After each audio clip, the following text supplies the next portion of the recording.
இதெல்லாம் கத்துக்கிட்டா பசங்களோட ஃபியூச்சர் வந்து நல்லா இருக்கும் அப்படின்றத அப்பவே கணிச்சு அந்த பள்ளியில வந்து கம்ப்யூட்டர் நாலேஜ் எல்லாமே பசங்களுக்கு சொல்லி கொடுக்குறாங்க. அப்போ மில்லியன்ல அதாவது 10 லட்சத்துல ஒருத்தரா 10 லட்சத்துல ஒருத்தரா பில்கேட்ஸ் வந்து இருந்திருக்காரு. அதாவது ஸ்கூல் டேஸ்லயே உயர்நிலை பள்ளியிலேயே கம்ப்யூட்டர் நாலேஜ் எடுத்துக்கிற ஒருத்தரா பில்கேட்ஸ் வந்து இருந்திருக்காரு. இந்த வாய்ப்பை குறித்து பில்கேட்ஸ் எப்போதும் மறைக்க விரும்பியதில்லை. பின்னாறு 2005ஆம் ஆண்டு அந்த பள்ளியில் நடந்த ஒரு பள்ளி நிறைவு விழாவில் பில்கேட்ஸ் கலந்து கொண்ட போது லேக்சைட் பள்ளி இல்லை என்றால் மைக்ரோசாப்ட் நிறுவனம் வந்திருக்க வாய்ப்பே இல்லை என்று குறிப்பிட்டுள்ளார். ஓகேங்களா. அவரு படிச்ச வருஷம் பாத்தீங்கன்னா 1968 ஐஎஸ்டி படிக்கிறாரு. பட் 2005 வருஷத்துல, அதாவது அவரு பில்கேட்ஸ் தான் மைக்ரோசாப்ட் நிறுவனம் ஸ்டார்ட் பண்ணதுக்கு அப்புறம், ஓகேங்களா, ஸ்டார்ட் பண்ணதுக்கு அப்புறம் அவரோட ஸ்கூல்ல ஒரு ஆனுவல் டே ஃபங்க்ஷன், அதுல வந்து சீஃப் கெஸ்ட், படிச்ச ஸ்கூல்லயே ஒரு பெரிய பாப்புலரான ஒரு ஆளாயிட்டாங்கன்னா கண்டிப்பா சீஃப் கெஸ்ட் தான் போவாங்க இல்லையா. சோ அந்த மாதிரி பில்கேட்ஸ் வந்து 2005 வருஷத்துல அவர் படிச்ச ஸ்கூலுக்கே சீஃப் கெஸ்டா போறாரு. சோ அப்ப வந்து இந்த விஷயத்த அவர் ஞாபகப்படுத்துறாரு. இந்த ஸ்கூல் இல்ல அப்படின்னா இப்ப மைக்ரோசாப்ட் கம்பெனியே இல்ல அப்படின்றத இந்த இடத்துல வந்து அவர் பெருமையா சொல்றாரு. மற்றவரை தடுமாற்றம் செய்யும் விதமான அறிவாற்றலையும் அதைவிட மிகையான கடின உழைப்பையும் கொண்டவராக விளங்கிய கேட்ஸ் தன்னுடைய 11 வயதுகளிலேயே கணிப்பொறி குறித்த தொலைநோக்கு பார்வை உடையவராக விளங்கினார். அத்தகைய திறமை தேர்ச்சி பெற்ற கணிப்பொறி வல்லுநர்களுக்கு கூட கைவர பெறாத திறமையாகும். இதற்கும் மேலாக லேக்சைட் பள்ளியில் படிக்கும் அந்த பில்லியனில் ஒருவருக்கான வாய்ப்பும் இவர் இளமையிலேயே அமைய பெற்றது. ஓகே, இதுல என்ன சொல்லியிருக்காங்க அப்படின்னா, சோ மத்தவங்க கிட்ட அதை வாயடிக்கிற மாதிரியான ஒரு பேச்சு, ஸ்மார்ட்னஸ் வந்து இவருக்கு ஸ்கூல் டேஸ்ல இருந்து இருந்திருக்கு. அதே மாதிரி நிறைய வந்து ஹார்ட் ஒர்க் பண்றவராகவும் பில்கேட்ஸ் வந்து இருந்திருக்காரு. சோ அவரோட 19 வயசுலயே கணிப்பொறி, அதாவது கம்ப்யூட்டரோட எல்லா விஷயமே அவருக்கு வந்து தெரிஞ்சிருக்கும். ஃபியூச்சர்ல ஒரு கம்ப்யூட்டர் அப்படின்னா எந்த லெவல்ல அதுக்கான வேல்யூ இருக்கும்ன்றது எல்லாமே அவர் அந்த வயசுலயே தெரிஞ்சு வச்சிருக்காரு. சோ அதோட ரிசல்ட் தான் இப்ப மைக்ரோசாப்ட் கம்பெனிய அவர் வந்து உருவாக்குறதுக்கான ஒரு பெரிய காரணமா இருந்தது. சோ இவ்வளவு திறமை தேர்ச்சி, சோ நிறைய வல்லுநர்களுக்கு, அதாவது கண்பொறி தொடர்பான வல்லுநர்களுக்கு கூட சோ இவருக்கு கிடைச்ச அந்த திறமை வந்து இல்லை அப்படின்றத சொல்றாங்க. சோ எல்லாத்துக்கும் மேல ஒரு பெரிய ஒரு பிளஸ் பாயிண்ட் என்னன்னா, இந்த ஸ்கூல்ல வந்து படிச்சது, அதுவும் 10 லட்சம் பேர்ல ஒருத்தருக்கான ஒரு வாய்ப்பு கிடைச்சது, சின்ன வயசுலயே கிடைச்சது ரொம்ப பெரிய விஷயம் அப்படின்றத சொல்லியிருக்காங்க. நான் இப்போது உங்களுக்கு கேட்ஸின் நண்பரான கென் ஈவன்ஸ் குறித்து சொல்ல விளைகிறேன். கேட்ஸ் கொண்ட அனுபவத்தை போன்ற மகத்துவமான ஓர் அனுபவத்தை அதிர்ஷ்டத்தின் உடன்பிறப்பான இடரால் ஈவன்ஸும் அடைந்தார். மைக்ரோசாப்ட் நிறுவனத்தின் சாதனை வெற்றியால் பில்கேட்ஸ், பால் ஆலன் ஆகிய இருவரும் உலக அளவில் மிக பிரபலம் அடைந்தனர் என்றாலும் அதே லேக்சைட் பள்ளியில் கணிப்பொறி சாதனையாளர்களாக இவர்களுடன் மூன்றாவதாக ஒருவர் இருந்தார். ஓகே, இப்போ வந்து பில்கேட்ஸ், பால் ஆலன் அவங்க ரெண்டு பேரையும் வந்து நமக்கு சொல்லியிருந்தாங்க. இவங்கதான் மைக்ரோசாப்ட் நிறுவனத்துல இப்போ வந்து அந்த நிறுவனம் உருவானதுக்கு காரணமே இவங்க ரெண்டு பேர் தான். இவங்க ரெண்டு பேரும் வந்து க்ளோஸ் ஃப்ரெண்ட்ஸ் ஸ்கூல் டேஸ்ல இருந்தே. சோ மூணாவது நபர் வந்து கென் ஈவன்ஸ், அவரை பத்தியும் வந்து இவங்க சொல்றாங்க. சோ இப்போ பில்கேட்ஸ்க்கு எந்த அளவுக்கு அதிர்ஷ்டம் வந்து சோ அதிர்ஷ்டத்துக்கு இன்னொரு விஷயம் இடர். ஓகேங்களா, அந்த இடரால அனுபவம் அடைந்தவர் பாத்தீங்கன்னா ஈவன்ஸ் அப்படின்றவர். அவரை பத்தி இப்ப இவங்க சொல்ல போறாங்க.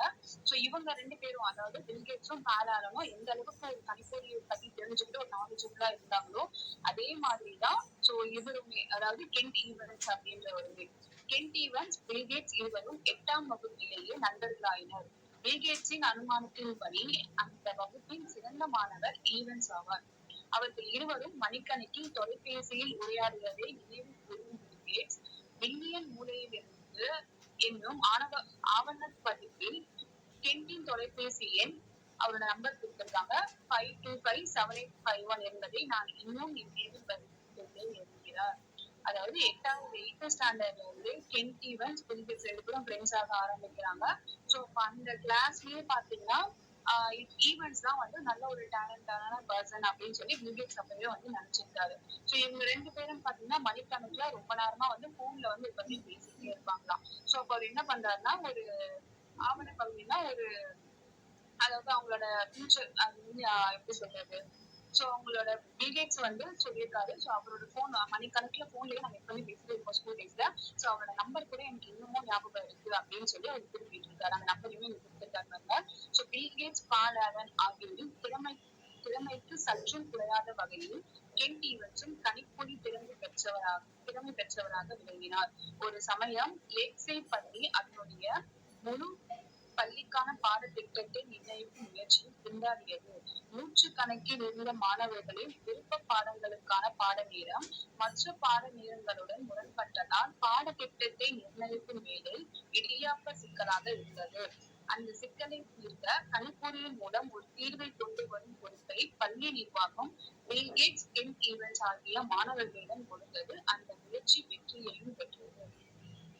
சோ இவங்க ரெண்டு பேரும் எந்த லெவல்ல, பில் கேட்ஸும் பால் ஆலன், அவங்க ரெண்டு பேரும் எந்த அளவுக்கு திறமசாலியா இருக்காங்களோ அதே திறமசாலிக்கு தான் கென்ட் ஈவன்ஸ் அப்படின்றதும் கணிப்பொறியை பத்தி கம்ப்யூட்டரை பத்தி எல்லா நாலேஜுமே அவருக்குமே தெரிஞ்சிருக்கு. சோ இந்த ஸ்கூல்ல அவங்க படிச்ச அந்த ஸ்கூல்ல சிலபஸ ஒரு வருஷமா மாத்துவாங்க இல்லையா. சோ எப்படிலாம் சப்ஜெக்ட் எடுக்கலாம், என்ன மாதிரி சிலபஸ் எல்லாம் கொடுக்கலாம்னு சொல்லிட்டு பள்ளி நிர்வாகம் ரொம்பவே அந்த பாடத்திட்டத்தை உருவாக்க முடியாம ரொம்பவே ஒரு சிக்கலான ஒரு ஸ்டேஜ்ல இருந்தாங்க. சோ அப்ப கணிப்பொறி மூலியமா இதுக்கு நம்ம ஒரு சொல்யூஷன் கொண்டு வரலாம், சிஸ்டம்ல இது எல்லாமே நம்ம பிளான் பண்ணலாம்னு சொல்லி அந்த பொறுப்பையும் இவங்க கிட்ட, அதாவது பில் கேட்ஸ், கென்ட் ஈவன்ஸ் இவங்க ரெண்டு பேருக்கு அந்த பொறுப்பை கொடுக்குறாங்க. கடைசியில அது அவங்களுக்கு வெற்றியும் கொடுக்குது. பால் ஆலனை போல் அல்லாது கென்ட் ஈவன்ஸ் பில் கேட்ஸை போன்றே வணிக நோக்குடனும் எதிர்காலம் குறித்த அளவிலா லட்சியங்களுடன் விளங்கினார்.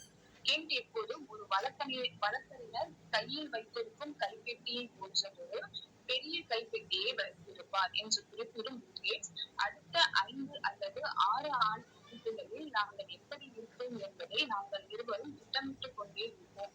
ஒரு நிறுவனத்தை நடத்தும் தலைமை மேலாளராக இருப்போமா, எவ்வகையான திறமையை பெற்றிருப்போம், எல்லோரையும் போல பொதுவான வாழ்க்கையுடையவர்களாக ஆவோமா, இல்லை தனித்துவ போக்குடன் ஒரு புது நெறிக்கான தூதுவர்களாக ஆவோமா என்றெல்லாம் யோசித்த வண்ணம் இருக்கும் என்றும் நினைவு கூர்ந்துள்ளார்.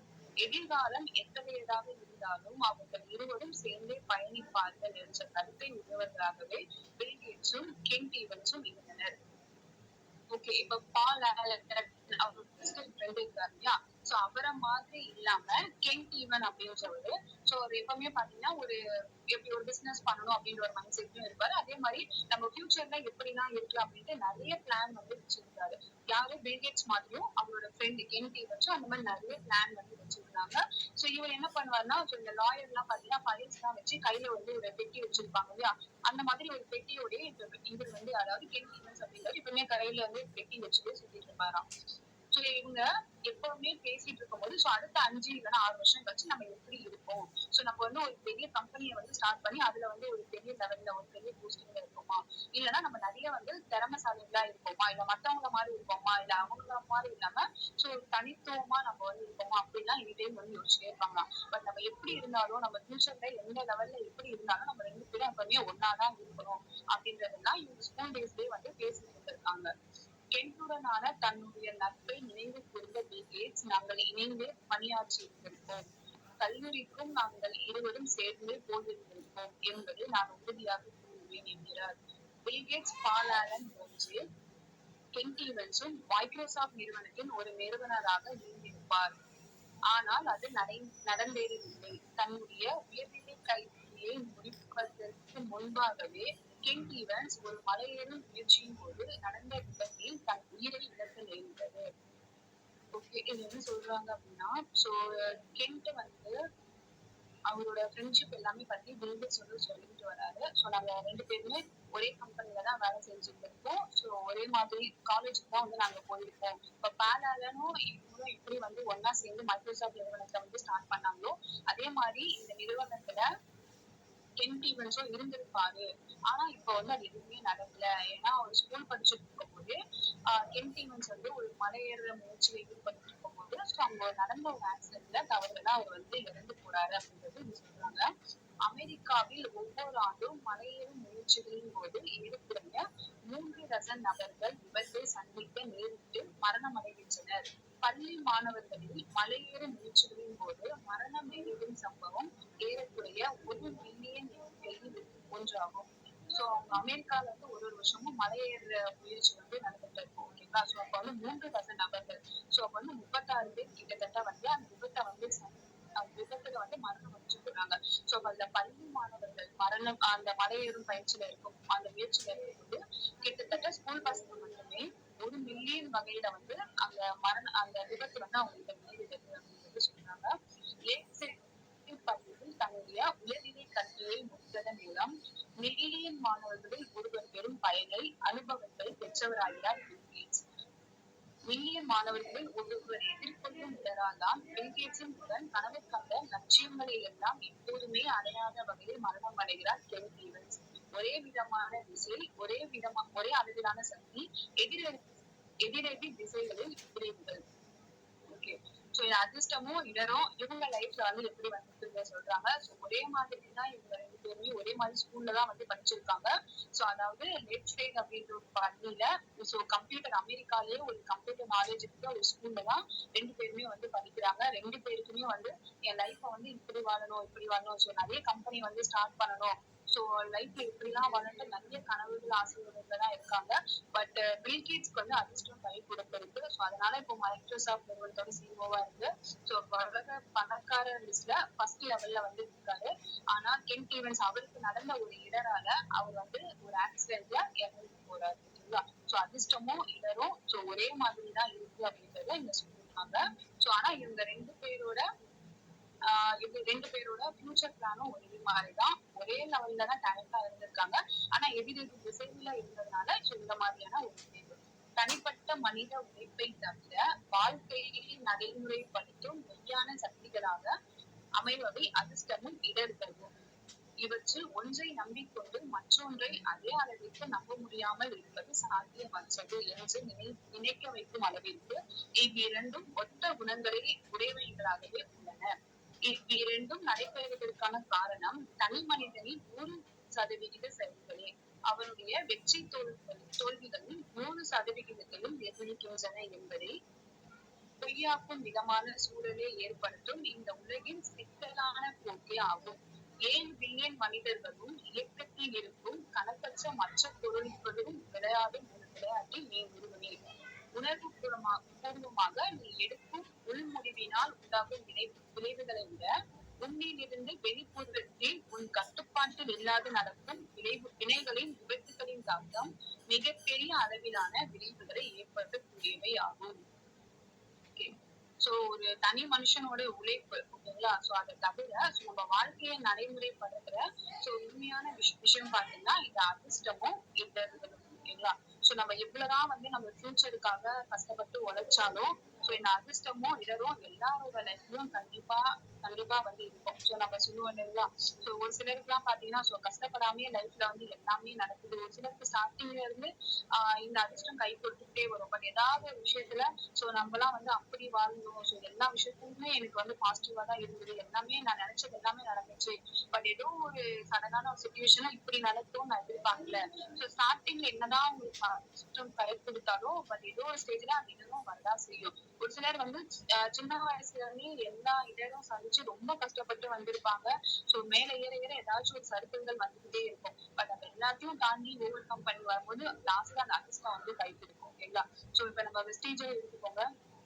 ஸ்டார்டிங்ல ஒரு 5ல இருந்து 8ல இருந்து ஒரு டைரக்டர் லெவல் வர வரைக்கும் அவ்வளவு ஒரு கஷ்டமா இருக்கும். டீம் பிரேக் ஆகும். அதே மாதிரி நம்ம டைரக்டர் குவாலிஃபை பண்ணதுக்கு அப்புறமும் நிறைய டீம் பிரேக் ஆகும், நான் குவாலிஃபைடு இருக்கும். சோ நிறைய அப் அண்ட் டவுன் எல்லாமே இருந்தாலும் லாஸ்ட்ல அந்த அதிர்ஷ்டம் கரெக்டா இல்லைங்களா. சோ ஸ்டார்டிங்ல எவ்வளவு இடர் வந்தாலும் அந்த அதிர்ஷ்டம் நமக்கு கை கொடுக்கும் போது எல்லாரோட லைஃப்லயும் அதே மாதிரிதான் இடரும் இருக்கும் அதிர்ஷ்டமும் இருக்கும். எனக்கு அதிர்ஷ்டம் மட்டும்தான் வேணும், அதிர்ஷ்டத்தை நம்ம எந்த அளவுக்கு நம்புறோமோ சோ இடரையும் அந்த அளவுக்கு நம்ம நம்பாம இருக்க முடியாது. ரெண்டுமே வந்து ஒண்ணுதான். ஸ்டார்டிங்ல சொன்னாங்க பாத்தீங்களா. சோ இரண்டுமே உடல் பிறப்புகள் அப்படின்றது சொல்ற விஷயம் தான். சோ என் லைஃப்ல எல்லாமே நல்லதா நடக்கணும் அப்படின்ட்டு யாராலுமே நினைக்க முடியாது. சோ இடரும் கண்டிப்பா வரதான் செய்யும். அதே மாதிரி என்னடா என் லைஃப்ல ஒரே கஷ்டமா இருக்கே, ஏதாவது ஒண்ணு நம்ம ஸ்டார்ட் பண்ணா எல்லாத்துலயுமே வந்து ஃபெயிலியர் தான் இருக்கு, எல்லாமே நமக்கு லைஃப்ல ஒரே பிளஸ்ஸா தான் மைனஸா தான் இருக்குது அப்படின்னு நினைக்கவும் முடியாது. கண்டிப்பா ஏதோ ஒரு விஷயத்துல அந்த அதிர்ஷ்டமும் உங்களுக்கு கை கொடுக்கும், ஓகேங்களா. சோ அதுதான் இந்த இடத்துல வந்து சொல்லியிருக்காங்க. 7 மில்லியன் மனிதர்களும் இயக்கத்தில் இருக்கும் கணக்கற்ற மற்ற பொருள்கள் விளையாடும் ஒரு விளையாட்டில் நீ ஒருவரே. என்ன சொல்லியிருக்காங்க பாருங்க, 7 பில்லியன், ஓகேங்களா. 7 பில்லியன் மனிதர்கள் வந்து இந்த உலகத்துல இருக்காங்க. அதை தாண்டி கணக்கற்ற நிறைய பொருட்கள், சரிங்களா? நம்ம சுத்தி நிறைய பொருட்கள் இருக்கு. இது எல்லாம் சேர்ந்து விளையாடுற விளையாட்டுல நாம வந்து ஒருத்தவங்கதான். உணர்வு பூர்வமாக நீ எடுக்கும் உள் முடிவுகளில் உண்டாகும் விளைவுகளை விட நம்ம என்னதான் நம்ம உள்ள இருந்து நம்ம லைஃப்ல நம்ம நிறைய விஷயங்கள் வந்து ஒரு ஸ்டேஜ் எடுத்துக்கோங்க. நம்ம வந்து ஃபோக்கஸ்டா நம்மளோட கோலை நோக்கி ஓடிக்கிட்டே இருப்போம். கரெக்டுங்களா? நிறைய ஹார்ட் ஒர்க் பண்ணுவோம். நம்ம நிறைய லைஃப் வந்து இப்படிதான் இருக்கணும்னு நம்ம ஒரு முடிவு எடுத்திருப்போம். ஓகே, இன்னும் ஒரு 2-3 வருஷம் கழிச்சு, இல்ல ஒரு 5 வருஷம் 10 வருஷம் கழிச்சு என் லைஃப் இப்படி இருக்கும், வீடு கார் இருக்கு எல்லாமே நான் செட்டில்டா இருப்பேன் அப்படின்னு நம்ம என்ன நினைச்சாலும் இதை வந்து நம்ம உள்ள நம்ம எடுக்கிற முடிவு. ஓகேங்களா? நம்ம அதுக்காக நிறைய கஷ்டப்படுவோம், உழைப்போம். தனி ட்ராக்ல நம்ம பார்த்துட்டு போயிட்டே இருப்போம், இது வந்தாலும் கண்டுக்காம. பட் எல்லா நாளுமே கரெக்டா அந்த நம்ம நினைச்ச கோலை போய் அச்சீவ் பண்ண முடியுமா? நம்ம என்னதான் உள்ள நம்ம இந்த மாதிரி முடிவு எடுத்து போன் யூஸ் பண்ணாம டிவி பார்க்காம எல்லாமே செல்ஃப் கண்ட்ரோல்டா இருந்தாலும் வெளியில இருந்து நமக்கு நம்மளால கூட கண்ட்ரோல் பண்ண முடியாத அளவுக்கு நம்ம கட்டுப்பாட்டுல இல்லாத ஏதோ ஒரு விஷயம் கண்டிப்பா வரதான் செய்யும். இப்ப இன்னைக்கு ஒரு பிளான் போட்டிருப்போம். ஓகே, இன்னைக்கு வந்து இந்த விஷயங்கள் நம்ம எல்லாம் வந்து காலையில எழுந்ததுல இருந்து நைட்டு வரைக்கும் இந்த விஷயத்த எல்லாமே நம்ம பண்ணணும் அப்படின்ட்டு அந்த பிளான் வந்து எல்லாருக்குமே டெய்லி நம்ம நினைச்ச மாதிரி முடியுதா? நம்ம நினைச்ச மாதிரி இந்த நாள் தொடங்கின மாதிரி இந்த நாள் முடியுதா? கண்டிப்பா கிடையாது. ஏதாச்சும் ஒரு இடர்பாடுகள் வெளியில இருந்து வரதான் செய்யும். நம்ம என்னதான் நம்ம மனசை கண்ட்ரோல் பண்ணி இந்த விஷயத்த பண்ணணும்னு நம்ம உட்கார்ந்தாலும் வெளியில இருந்து நம்ம அவுட் ஆஃப் கண்ட்ரோல்ல நம்ம கண்ட்ரோல்லே இல்லாத ஏதோ ஒரு விஷயம் நடந்துதான் செய்யும். அதை நம்மளால தடுக்க முடியாது. அதுதான் இடர் அப்படின்றது. ஓகேங்களா? பட் நம்ம நினைச்சதை விட வெளியில இருந்து அந்த இடர்பாடுகளால வர ஒரு விஷயம் பெரிய லெவல்ல விளைவுகளை கொடுக்கும். அதே மாதிரிதான் கென்ட் ஈவன்ஸ் அவரோட லைஃப்ல நடந்த ஒரு விஷயமும். அப்படியான அதிர்ஷ்டங்களும் இடர்களும் அளவிட முடியாதவை, ஏற்றுக்கொள்ள முடியாதவை. பல சமயங்களில் அவை கவனிக்கப்படாமலேயே சென்று விடுகின்றன. கண்டிப்பா இப்ப இதெல்லாம் ஏன் எனக்கு நடக்குது அப்படின்ற மாதிரி நம்ம யோசிப்போம் இல்லைங்களா? எனக்கு போய் இவ்வளவு பிரச்சனையா அப்படின்ற நிறைய விஷயங்கள்ல நம்ம வந்து கடவுளை வந்து திட்டுவோம். ஏன்னா எனக்கு கஷ்டமான கஷ்டம் வந்துட்டே இருக்கு, இவ்வளவு விஷயங்கள் என் லைஃப்ல வந்துட்டு இருக்கு, எனக்கு நல்லதே நடக்காது, எப்பவுமே நான் கஷ்டத்துலதான் இருக்கணுமா அப்படின்னு நம்ம அந்த விஷயத்த நம்மளால ஒரு கஷ்டம் வருதுன்றத நம்மளால ஏத்துக்கவே முடியாது. பட் அதுவே கொஞ்சம் அதிர்ஷ்டம் வந்துட்டா யோசிச்சு பாருங்க, எனக்கு ஏன் இந்த அதிர்ஷ்டம் கொடுத்து அப்படின்ட்டு நம்ம யாரையா கேட்போமா? கண்டிப்பா அது எந்த அளவுக்கு நம்ம அக்செப்ட் பண்றோமோ அதே லெவலுக்கு இதரையும் நம்ம அக்செப்ட் பண்ணிதான் ஆகும். கஷ்டம் ஒண்ணு இருக்கு அப்படின்னா கண்டிப்பா அதுல நல்ல விஷயமும் இருக்குன்றதை நம்ம நம்புறோம் இல்லைங்களா? அதிர்ஷ்டத்தை எந்த அளவுக்கு நம்ம நம்புறோமோ அதை ஏத்துக்கிறோமோ அதே அளவுக்கு இதரையும் நம்ம ஏத்துக்கதான் செய்யணும். இணையான திறமைகளுடனும் இணையான எதிர்பார்ப்புகளுடனும் இருக்கும் போதிலும் அதிர்ஷ்டத்தை அடையும் ஒவ்வொரு பில்கேட்ஸுக்கும் சமமாக இடராலும் ஒரு கென்ட் ஈவன்ஸ் இருக்கத்தான் செய்கிறார்கள். கரெக்டா? இவங்க 2 பேருக்குமே ஸ்டார்டிங்ல இருந்து எல்லாமே சமமா தான் கிடைச்சது. ஒரே மாதிரியான ஸ்கூல்ல ஒரே மாதிரியான டேலண்டோட தான் ஒரே விதமான எதிர்பார்ப்புகளோட தான் 2 பேருமே வந்து வளர்றாங்க. பட் இவருக்கு அதிர்ஷ்டம் வந்து கை கொடுத்தது யாருக்கு? பில்கேட்ஸ்க்கு. பட் இடர் அப்படின்றது கென்ட் ஈவன்ஸ் அவரோட வாழ்க்கையில வந்து நடந்திருக்கு.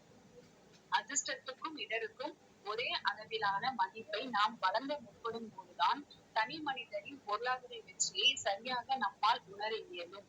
அது நமதாகட்டும் மற்றவர்களுடையதாகட்டும் பொருளாதார வெற்றி என்பது இது காணப்படும் அளவிற்கு நல்லதாகவும் இல்லை, தீயதாகவும் இல்லை. சொன்னேன் இல்லையா? அதிர்ஷ்டத்தை நம்ம எந்த அளவுக்கு வந்து ஏத்துக்கிறோமோ, ஓகே நம்ம லைஃப்ல இந்த அளவுக்கு ஒரு சக்சஸ் கிடைச்சிருக்கேன் அது எந்த அளவுக்கு நம்ம ஏத்துக்கிறோமோ ஃபெயிலியரையும் அதே மாதிரி நம்ம அக்செப்ட் பண்ணிதான் ஆகணும். ஒரு ஃபெயிலியர் வந்துட்டாலே லைஃப்ல எல்லாம் முடிஞ்சது அப்படின்றது கிடையாது.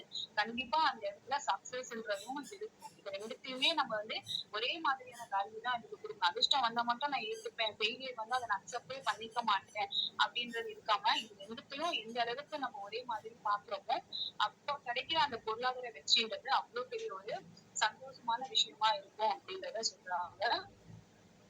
நமதாகட்டும் மற்றவர்களுடையதாகட்டும் பொருளாதார வெற்றி என்பது நல்லதும் இல்லை கெட்டதும் இல்லை அப்படின்னு சொல்லி முடிக்கிறாங்க. நான் ஒரு கிளாஸ் வந்து நான் எக்ஸ்பிளைன் பண்றேன். இந்த அதிர்ஷ்டமும் இடர்பாடும் இது 2மே உடன்பிறப்புகள் அப்படின்றத அப்படிங்களா பில்கேட்ஸ் அவரோட லைஃப்ல இது 2ம் எந்த அளவுக்கு வந்து வந்திருக்கு அப்படின்றத இங்க வந்து சொல்லியிருக்காங்க. பில்கேட்ஸ் அவங்க 2 பேருமே சின்ன வயசுல இருந்தே ஒரு ஃப்ரெண்ட்ஸா இருக்காங்க. மைக்ரோசாஃப்ட் நிறுவனத்தை உருவாக்குறதுக்கு காரணமே அவங்க 2 பேர் தான். இப்ப சக்சஸ்ஃபுல்லா அது மூலியமா பெரிய பாப்புலரா ஆயிருக்காங்க. அவங்க 2 பேரும் நிறைய பணம் சம்பாதிச்சிருக்காங்க. உலக கோடீஸ்வரர்களோட பட்டியல்ல அவங்க பில்கேட்ஸ் வந்து இருக்காரு. சரிங்களா? கிட்டத்தட்ட 12 வருஷமா அவர் அந்த முதல் இடத்துல வந்து இருக்காரு. சரிங்களா? இப்ப வந்து எனானிமஸ்ல இருக்காரு. அவங்களுக்கு முன்னாடி பில்கேட்ஸ் தான் இருந்தாரு. கண்டிப்பா அவரை பத்தி எல்லாருக்குமே தெரிஞ்சிருக்கும். அவரோட லைஃப்ல அதிர்ஷ்டம் எந்த அளவுக்கு கை கொடுத்தது, இடர் அவரோட லைஃப்ல எந்த அளவுக்கு வந்திருக்கு அப்படின்றது இங்க சொல்லியிருக்காங்க. ஒரே அமெரிக்கால அமெரிக்கால பாத்தீங்கன்னா லேக் சைட் அப்படின்ற பள்ளியில, அதாவது அந்த அமெரிக்காலேயே கம்ப்யூட்டர் நாலேஜ் ஸ்கூல் படிக்கும் போதே பசங்களுக்கு சொல்லிக் கொடுக்குற ஒரு ஸ்கூலா வந்து லேக் சைட் பள்ளி வந்து இருந்திருக்கு. அந்த பள்ளியில தான் பாலால பில்கேட்ஸ் அவங்க 2 பேரும் படிக்கிறாங்க. கம்ப்யூட்டர் பத்தி நிறைய விஷயங்கள் தெரிஞ்சுக்கணும் அவங்களுக்கு ஒரு ஆர்வம். சோ அதனால இந்த நைட் டைம்ல ஆகட்டும், ஸ்கூல் முடிச்சுட்டு நைட் டைம்ல, அதுக்கப்புறம் விடுமுறை நாட்கள்லாம் லீவ் டேஸ்லலாம் சோ அந்த கணினியை பத்தி நிறைய கத்து தெரிஞ்சுக்கிறாங்க.